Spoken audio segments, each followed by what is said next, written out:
In the peaceful valley of Sundargram, there was a quiet village nestled between hills and rivers. In this village lived a teenage girl named Meera. Meera was kind-hearted, hard-working, and always respectful to others. But there was one thing that constantly troubled her: she kept comparing herself to others. When she saw her classmate Anya always winning awards, she felt she could never be that talented.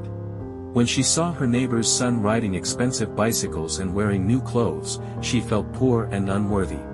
Even when someone sang well or danced better, she would feel like she lacked something.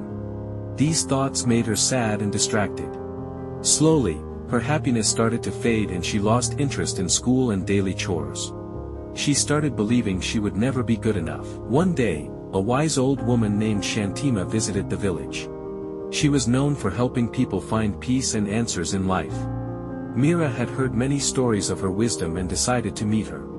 She shared her feelings and struggles with Shantima.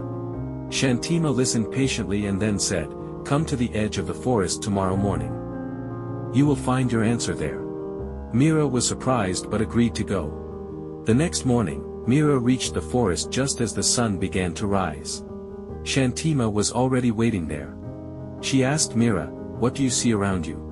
Meera looked around and said, "There are many types of trees: tall, short, leafy, and fruit-bearing." Shantima smiled and said, "Imagine if the mango tree complained it wasn't as tall as the coconut tree. Or if the coconut tree felt bad for not having sweet fruits like the mango tree." Meera chuckled and said, "That would be silly. Each tree has its own value." Shantima nodded and said, "Exactly. Every tree has a different purpose and so do we. If every flower wanted to shine like the sun, we would miss their fragrance." Meera was silent and thoughtful. Shantima took her to a nearby pond.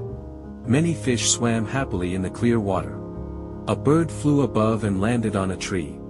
Shantima said, "If the fish wanted to fly like the bird, it would never be happy." Meera nodded, "Yes, fish are meant to swim. Birds are meant to fly. So why do you want to be like others?" asked Shantima. "You have your own path, your own talents." Meera felt a deep realization in her heart.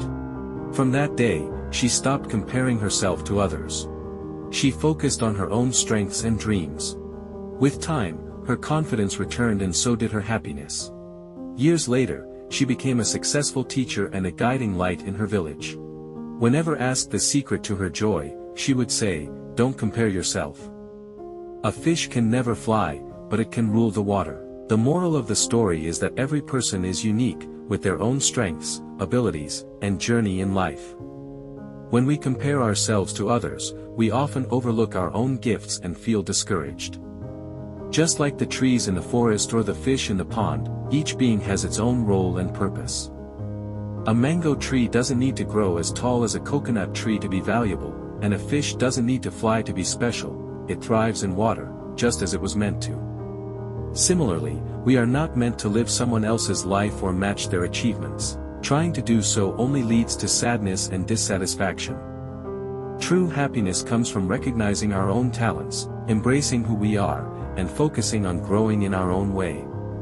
When we stop comparing and start appreciating ourselves, we find real confidence and purpose. That is the secret to lasting success and inner peace.